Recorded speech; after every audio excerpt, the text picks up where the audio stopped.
Greetings, everyone, from the snowy slopes of Davos. Having a good time here and sleeping properly, always very important. Didn't start at 6 a.m. either.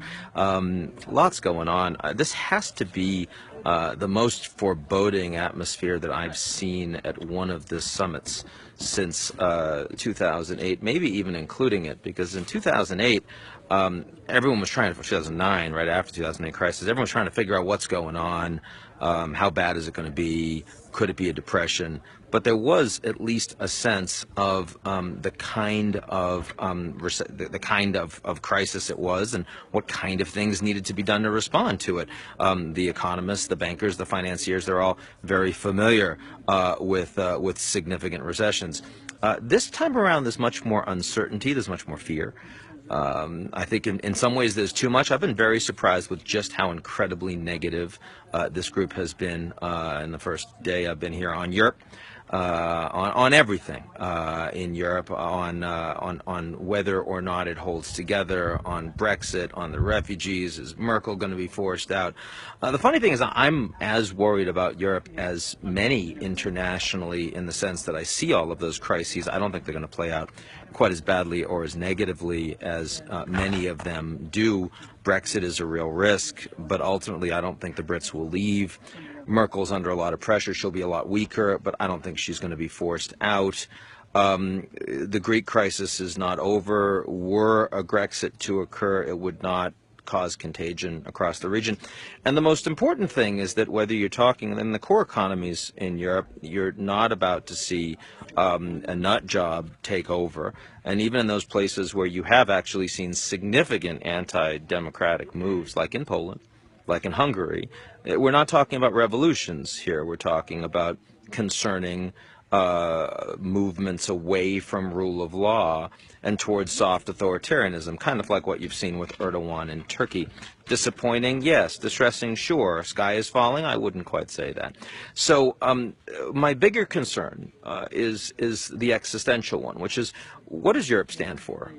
Why is it there? Historically, Europe stood for something more than just an economic union.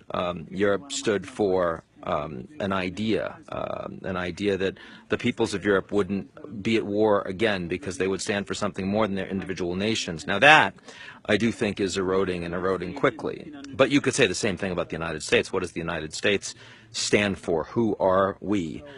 We clearly don't stand for bringing your poor and huddled masses into the country. We don't seem to stand for promoting democracy all over the world. I think it's hard. And I think it's interesting because, of course, there are countries in the world that very clearly stand for something. The Chinese stand for something. They stand for ensuring that they have economic growth at whatever cost, so that they maintain political stability.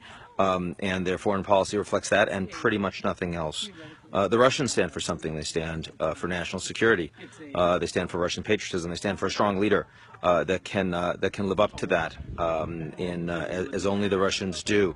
That's very significant as well. But those are they're very narrow manifestations of what the Americans and the Europeans have historically stood for, and I think that that's ultimately one of the reasons why there's this sense of grave concern in Davos this week, is precisely because all of the things that the people that have come together in this forum stand for, sustainability and globalization and free markets and democracy. Their companies still in principle stand for those things, but their countries don't. And they don't know what that means. They don't know how to respond to it. And it really has made for a very interesting dynamic. One, yes, where geopolitics matter more than they have historically, and we're going to see that play out certainly most intensely in and around pretty much everything in the Middle East. But I think it's deeper, it's broader than that, and that's what I'm seeing the first day. I'll touch base, I'm sure, again, as I'm here. Plenty to do, lots of interviews, lots of CEOs, some heads of state, doing some public presentations, one tonight on the state of the world, and meeting and catching up with plenty of people that are just lots of fun. For people that say that they don't like Davos or it's not worthwhile, I got to tell you, it's hard work, but it's the most fascinating few days that I certainly spend in terms of satiating your intellectual curiosity and meeting people that really are going to make a difference in the future of the world as it is. So anyway, that's it for me. Signing off from Davos for now, and I hope everyone's having a good day. Stay warm.